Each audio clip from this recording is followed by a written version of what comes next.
দেশে বিদেশি বিনিয়োগ ও ট্যুরিজম আকৃষ্ট করতে নতুন ভিসা নীতি প্রণয়ন, মন্ত্রিসভায় উপস্থাপন, অর্থমন্ত্রীর নেতৃত্বে কমিটি। যুক্তরাষ্ট্র জুড়ে নথিবিহীন অভিবাসী ধরপাকড়ের রেকর্ড, 5 দিনে আটক 10,000-এর বেশি। ট্রাম্পের অভিবাসন নীতি নিয়ে বিতর্ক। মধ্যপ্রাচ্যের কূটনীতিতে নতুন হাওয়া, যুক্তরাষ্ট্রকে পাশ কাটিয়ে ইরানের সঙ্গে উপসাগরীয় দেশগুলোর নতুন সমীকরণ। স্বাগত জানাচ্ছি প্রবাসের সংবাদের সঙ্গে আছি আমি সামিয়া তমা। দেখছিলেন বিআরবি কেবলস সংবাদ শিরোনাম।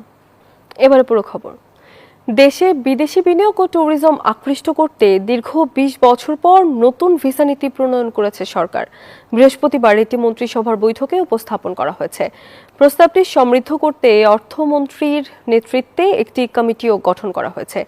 বৈঠকের পর সাংবাদিকদের সামনে এর বিস্তারিত তুলে ধরেন মন্ত্রিপরিষদ সচিব। সচিবালয়ে প্রধানমন্ত্রী তারেক রহমানের সভাপতিত্বে বৈঠকে বসে মন্ত্রিপরিষদ, যেখানে উপস্থাপন করা হয় নতুন ভিসা নীতি, যা প্রণয়ন করা হয়েছে দীর্ঘ 20 বছর পর। নতুন এই ভিসা নীতির লক্ষ্য বিদেশি বিনিয়োগ ও পর্যটন আকৃষ্ট করা।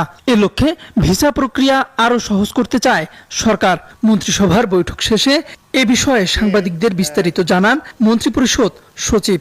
2006-এর পরে এই 26-20 বছর পরে আবার একটা ভিসা পলিসি প্রণয়ন করা হয়েছে, এটা কমিটি উপস্থাপন করা হয়েছিল। এটাতে বিদেশিদের বাংলাদেশে আগমন ও প্রস্থানকে সহজ ও সুশৃঙ্খল করা, বিদেশি বিনিয়োগ, ব্যবসা ও দক্ষ মানব সম্পদ আকৃষ্ট করা, পর্যটন, আতিথেয়তাকে খাতকে উৎসাহিত করা। নীতিমালাটি আরও সমৃদ্ধ করতে অর্থমন্ত্রী আমির খসরু মাহমুদ চৌধুরীর নেতৃত্বে একটি কমিটি গঠন করা হয়েছে বলেও জানান তিনি। 2006 সালে জারিকৃত ভিসা নীতিমালা সংশোধন করে ভিসা পলিসি 2026-এর খসড়া পরিমার্জনের জন্য মাননীয় অর্থমন্ত্রীর সভাপতিত্বে একটি মন্ত্রিসভা কমিটি গঠন করা হয়েছে। স্বরাষ্ট্র মন্ত্রণালয় এই কমিটিকে সার্বিক সহায়তা প্রদান করবে। সচিব জানান, আগে যেসব দেশ কালো তালিকাভুক্ত ছিল সেগুলো আগের মতোই থাকছে। চেষ্টা করা যায় যতদূর সম্ভব আমরা চেষ্টা করব। তাওহিদুল ইসলাম, নিউজ 24, ঢাকা। যুক্তরাষ্ট্র জুড়ে আরও কঠোর হয়েছে অভিবাসন অভিযান। অভিবাসন ও শুল্ক প্রয়োগকারী সংস্থা আইসিইর অভিযানে মাত্র 5 দিনে আটক করা হয়েছে 10,000-এর বেশি অভিবাসীকে। নিউ ইয়র্কে চলতি জুলাইয়ের শুরুতে অভিবাসন আটকের সংখ্যা 2024 সালের পুরো বছরের হিসাবকে ছাড়িয়ে গেছে। ট্রাম্প প্রশাসনের দাবি, আটক হওয়া প্রায় 70% বিরুদ্ধে অপরাধের অভিযোগ রয়েছে। তবে তথ্য বলছে, আটক হওয়া অনেকের বিরুদ্ধেই কোনো গুরুতর ফৌজদারি অপরাধের রেকর্ড নেই। ফলে ডোনাল্ড ট্রাম্পের কঠোর অভিবাসন নীতি নিয়ে দেশ জুড়ে নতুন করে বিতর্ক তীব্র হয়েছে।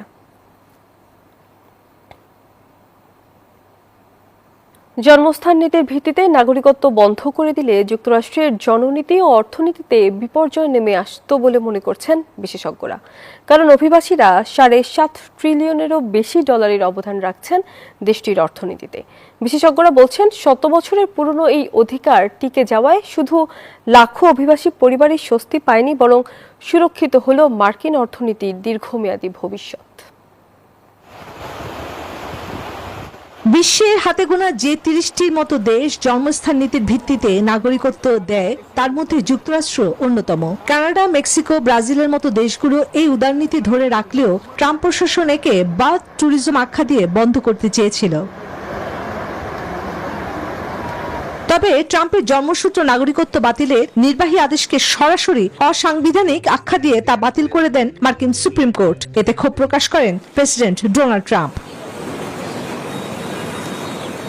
গবেষণা বলছে, ট্রাম্পের এই নির্বাহী আদেশ যদি বহাল থাকতো তবে তা যুক্তরাষ্ট্রের জননীতি ও অর্থনীতিতে বিপর্যয় ডেকে আনত। মাইগ্রেশন পলিসি ইনস্টিটিউটের তথ্য অনুযায়ী এই নিষেধাজ্ঞা কার্যকর হলে প্রতি বছর প্রায় 2.5 লাখ শিশু নাগরিকত্বহীন হয়ে জন্মাত। যে কারণে 2045 সালের মধ্যে যুক্তরাষ্ট্রে নথিপত্রবিহীন মানুষের সংখ্যা আরো 27 লাখ বেড়ে যেত। এই নীতির সবচেয়ে বড় ভুক্তভোগী হতো ল্যাটিন ও এশিয়ার বংশোদ্ভূত মানুষ।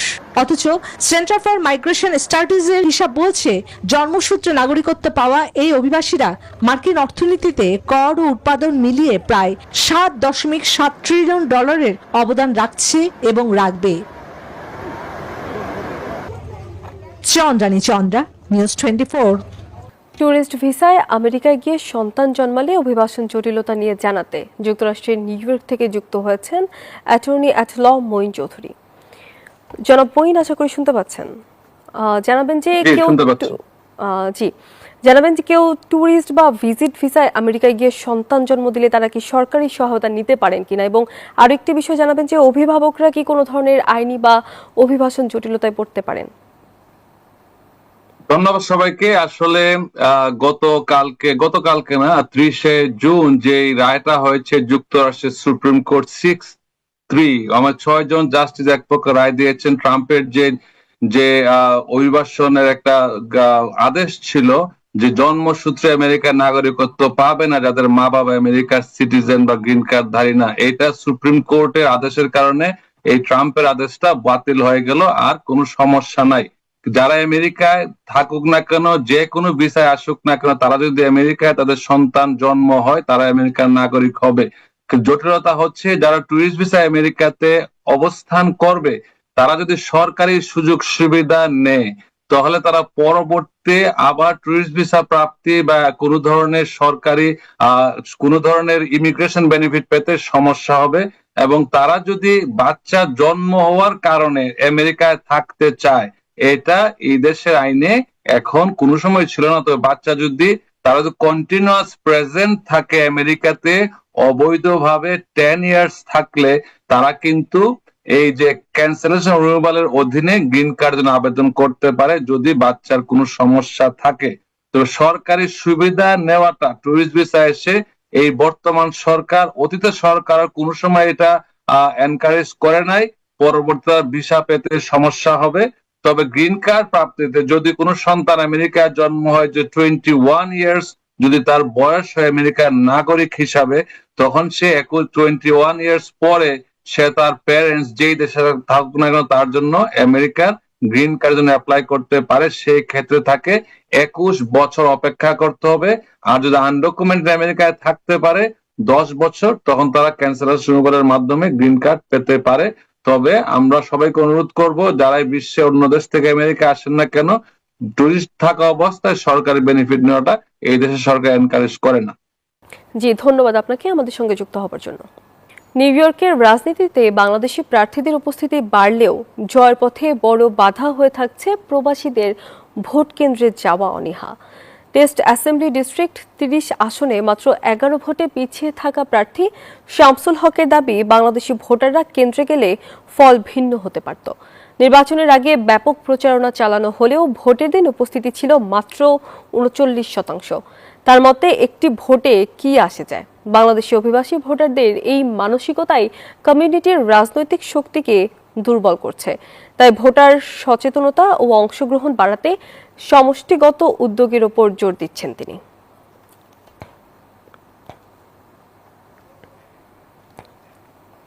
মধ্যপ্রাচ্যের কূটনীতিতে বইছে নতুন হাওয়া। ট্রাম্প প্রশাসনের প্রতি আস্থায় চির ধরায় যুক্তরাষ্ট্রকে পাশ কাটিয়ে ইরানের সঙ্গে নতুন সমঝোতার পথ খুঁজছে উপসাগরীয় দেশগুলো।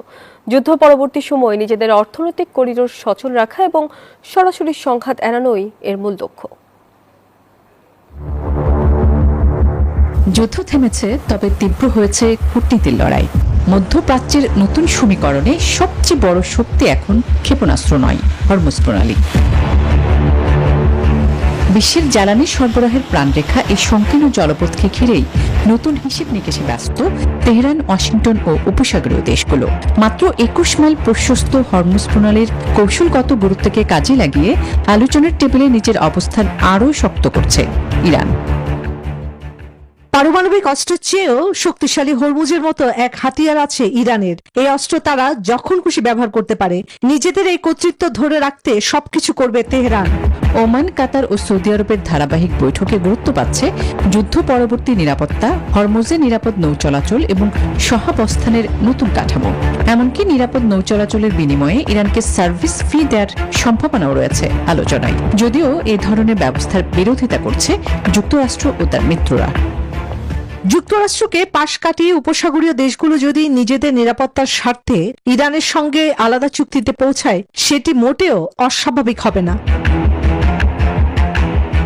একই সঙ্গে ইরানের দুর্বল অর্থনীতিকে কাজে লাগিয়ে ক্ষেপণাস্ত্র কর্মসূচি ও প্রক্সি গোষ্ঠীগুলোর তৎপরতা সীমিত করার কূটনৈতিক সুযোগও খুঁজছে উপসাগরীয় দেশগুলো। আর এই উদ্যোগে প্রকাশ্যে আপত্তি না জানিয়ে সমঝোতা কার্যকর হওয়ার দিকে নজর রাখছে ওয়াশিংটন। আসমাতুল্লি, নিউজ 24। প্রয়াত সর্বোচ্চ নেতা আয়াতুল্লাহ আলী খামেনির শেষ বিদায়ের অপেক্ষায় ইরান। নিহতের 4 মাস পর তার রাষ্ট্রীয় জানাজা ঘিরে রাজধানীর তেহরানে চলছে শেষ মুহূর্তের প্রস্তুতি। শনিবার থেকে শুরু হচ্ছে সর্বসাধারণের শ্রদ্ধা নিবেদন। 9 জুলাই মাশহাদে হবে দাফন কার্যক্রম। তেহরানের গ্র্যান্ড মোসাল্লা এখন শোক আর প্রস্তুতির শহর। সর্বত্র টাঙানো হয়েছে খামেনির বিশাল প্রতিকৃতি, নির্মাণ করা হয়েছে অস্থায়ী মঞ্চ, জোরদার করা হয়েছে নিরাপত্তা। অতিরিক্ত পুলিশ ও নিরাপত্তা বাহিনীর পাশাপাশি জনসমাগম নিয়ন্ত্রণে বিশেষ পরিকল্পনা নিয়েছে কর্তৃপক্ষ। আয়োজকদের ধারণা 1.5 থেকে 2 কোটি মানুষ শেষ শ্রদ্ধা জানাতে অংশ নিতে পারেন। ব্যক্তিগত গাড়ির বদলে গণপরিবহন ব্যবহারের আহ্বান জানানো হয়েছে। সরকারি ছুটি ঘোষণা করা হয়েছে তেহরান, কোম ও মাশহাদে। বিদেশি প্রতিনিধিদের জন্য রাখা হয়েছে আলাদা রাষ্ট্রীয় অনুষ্ঠান। বাংলাদেশ সহ 30টিরও বেশি দেশের উচ্চ পর্যায়ের প্রতিনিধি উপস্থিত থাকার কথা রয়েছে। তবে ইউরোপের কোনো দেশকে আমন্ত্রণ জানায়নি ইরানের পররাষ্ট্র মন্ত্রণালয়। খামেনির শেষ বিদায়কে ঘিরে ইরানের পাশাপাশি শোকের আবহ ছড়িয়ে পড়েছে প্রতিবেশী ইরাকেও। নাজাফ, কারবালা, বাগদাদ সহ 5টি শহরে জোরদার করা হয়েছে নিরাপত্তা। নেওয়া হয়েছে ব্যাপক প্রস্তুতি। তেহরানে রাষ্ট্রীয় অনুষ্ঠান শেষে মাশহাদের ইমাম রেজা মাজার প্রাঙ্গণে তাকে দাফন করা হবে। ধারণা করা হচ্ছে দেশটির ইতিহাসে এটিই হবে সবচেয়ে বৃহত্তম রাষ্ট্রীয় জানাজা ও দাফন। গত 28 ফেব্রুয়ারি যুক্তরাষ্ট্র এবং ইসরায়েলের যৌথ হামলায় নিহত হন Ayatollah Ali Khamenei. Chandra, news 24।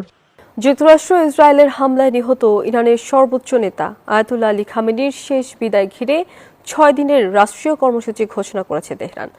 শুধু ইরান নয়, প্রতিবেশী ইরাকেও চলছে নজিরবিহীন প্রস্তুতি। 4 দশকেরও বেশি সময় ইরানের ক্ষমতার কেন্দ্রবিন্দুতে ছিলেন আয়াতুল্লাহ আলী খামেনি। তার বিদায়ে নতুন রাজনৈতিক অধ্যায়ে প্রবেশ করেছে ইরান, যার প্রভাব শুধু ইরানেই নয়, রয়েছে পুরো মধ্যপ্রাচ্যের ভূ রাজনীতিতেও। 4 জুলাই খামেনির মোসল্লায় শুরু হবে শেষ শ্রদ্ধা নিবেদন। পরদিন 5 জুলাই অনুষ্ঠিত হবে জানাজার নামাজ। 6 জুলাই রাজধানী তেহরানের রাজপথে হবে প্রধান শোক যাত্রা, যেখানে লাখো মানুষের অংশগ্রহণের আশা করছে কর্তৃপক্ষ। এরপর 7 জুলাই ধর্মীয় নগরী কোমে অনুষ্ঠিত হবে আরেকটি শোক সমাবেশ। 8 জুলাই মরদেহ নেওয়া হবে ইরাকে। পবিত্র নগরী নাজাফ ও কারবালায় জানাজা ও শোকযাত্রায় অংশ নেবেন ধর্মীয় নেতা সহ হাজারো শোকাহত মানুষ। সবশেষে 9 জুলাই মরদেহ ফিরিয়ে আনা হবে ইরানের মাশহাদে, যেখানে হযরত ইমাম রেজার পবিত্র মাজার প্রাঙ্গণে দাফনের মধ্য দিয়ে শেষ হবে মধ্যপ্রাচ্যের সাম্প্রতিক ইতিহাসে সবচেয়ে আলোচিত রাষ্ট্রীয় শেষকৃত্যের আনুষ্ঠানিকতা। চন্দ্রা, নিউজ 24। সংযুক্ত আরব আমিরাতের আত্মপ্রকাশ করেছে Bangladesh CIP business association UA. দুবাইয়ে আয়োজিত এক মতবিনিময় সভায় সংগঠনটির আনুষ্ঠানিক যাত্রা শুরু হয়। সভায় প্রবাসী উদ্যোক্তারা দুবাইয়ে একটি বাংলাদেশি স্কুল প্রতিষ্ঠা এবং বাংলাদেশে আন্তর্জাতিক মানের একটি হাসপাতাল নির্মাণে যৌথ বিনিয়োগের পরিকল্পনার কথা জানান। অনুষ্ঠানে সভাপতিত্ব করেন সিআইপি ও এবিবিএ বাংলাদেশের বিজনেস অ্যাসোসিয়েশনের সভাপতি জুলফিকার ওসমান। সভায় সর্বসম্মতিক্রমে 11 সদস্যের আহ্বায়ক কমিটিও গঠন করা হয়। সিলেটের বিমানবন্দরের পূর্ণাঙ্গ উন্নয়ন, বিদেশি এয়ারলাইন্সের ফ্লাইট চালু এবং যাত্রী সেবার মানোন্নয়ন নিয়ে যুক্তরাজ্যের পূর্ব লন্ডনে অনুষ্ঠিত হয়েছে একটি সভা। Campaign committee for fully functional Osmani international এয়ারপোর্টের উদ্যোগে আয়োজিত সভা গত 30 জুন ভ্যালেন্স রোডের একটি কমিউনিটি সেন্টারে অনুষ্ঠিত হয়। সভাপতিত্ব করেন সংগঠনের আহ্বায়ক KM আবু তাহের চৌধুরী এবং পরিচালনা করেন সদস্য সচিব M রব। সভায় বক্তারা দ্রুত সিলেটের বিমানবন্দরটির উন্নয়নের উপর জোর দেন। সবার আগে বাংলাদেশ নীতিতে অত্যন্ত দক্ষ, পেশাদার ও যোগ্য কূটনীতিক বাহিনী গড়ে তোলার উপর গুরুত্ব আরোপ করেছেন পররাষ্ট্র প্রতিমন্ত্রী শামা ওবায়দ ইসলাম। বৃহস্পতিবার ফরেন সার্ভিস একাডেমিতে ডিরেক্টরস 2026-এর রিফ্রেশার্স কোর্সের সনদ বিতরণ অনুষ্ঠানে প্রধান অতিথি হিসেবে অংশগ্রহণ করেন তিনি। এবছর পররাষ্ট্র মন্ত্রণালয়ের 13 জন পরিচালক সফলভাবে কোর্সটি সম্পন্ন করেন এবং অনুষ্ঠানে সনদপত্র গ্রহণ করেন। অনুষ্ঠানে পররাষ্ট্র মন্ত্রণালয় ও ফরেন সার্ভিস একাডেমির ঊর্ধ্বতন কর্মকর্তাদের পাশাপাশি রিসোর্স পার্সনরাও উপস্থিত ছিলেন।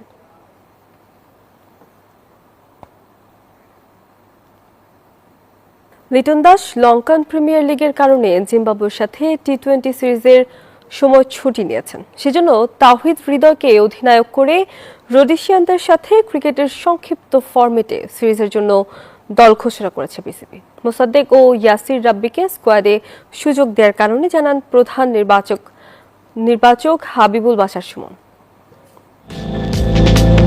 জিম্বাবুয়ের বিপক্ষে বাংলাদেশের টেস্ট ম্যাচ কেটেছে হতাশায়। 25 বছর পর সাদা পোশাকে রোডেশিয়ানের কাছে ইনিংস পরাজয়। ব্যাটিং বোলিং এ চরম ব্যর্থতারা। 4 বোলার নিয়ে খেলেছে টাইগাররা। ছিলেন না নাহিদ রানা ও তাসকিন আহমেদ।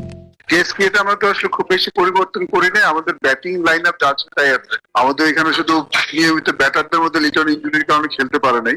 আর বোলিং এর অবশ্যই আমাদের একটা ব্যাপার ছিল, কারণ তাসকিন আর রানাকে আমরা সব টেস্ট খেলাতে পারবো না। আর যে বোলাররা খেলেছে তারা আমাদের নিয়মিত খেলার মানে স্কোয়াডেরই অংশ।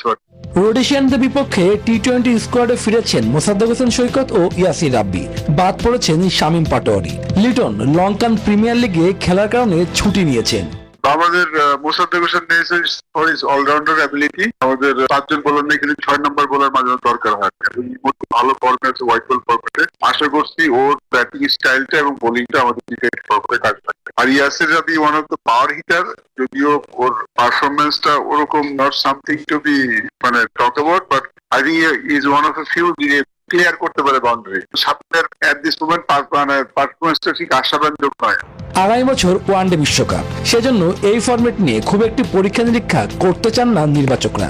তবে টি-20 বিশ্বকাপ 2028 সালে অনুষ্ঠিত হয়, বেশ কিছু ক্রিকেটারকে সুযোগ দিয়ে দেখতে চান। টি-20 ওয়ার্ল্ড কাপ 2 বছর পরে, তো আমরা তো আগে ঠিক করেছিলাম টি-20 ওয়ার্ল্ড কাপে মানে অ্যাটলিস্ট 1 বছর আগে আমরা কিছু প্লেয়ার দেখতে পাই। এখনই দেখে নিব, so that prior two world cup আমরা কোনো নতুন কোনো স্ট্রেংথ বা কাউকে দেখতে যাবো না। এদিকে জিম্বাবুয়ের বিপক্ষে 3 ম্যাচের ওয়ানডে সিরিজে অংশ নিতে দেশ ছেড়েছে লিটন দাস। আগামী 6 জুলাই সিরিজের প্রথম ওয়ানডেতে না থাকলেও পরবর্তী 2 ম্যাচ খেলেই ধরবেন লঙ্কার বিমান। শুভদেবনাথ, নিউজ 24, ঢাকা। আর এই ছিল প্রবাসীর সংবাদে। এতক্ষণ সঙ্গে থাকার জন্য ধন্যবাদ সবাইকে।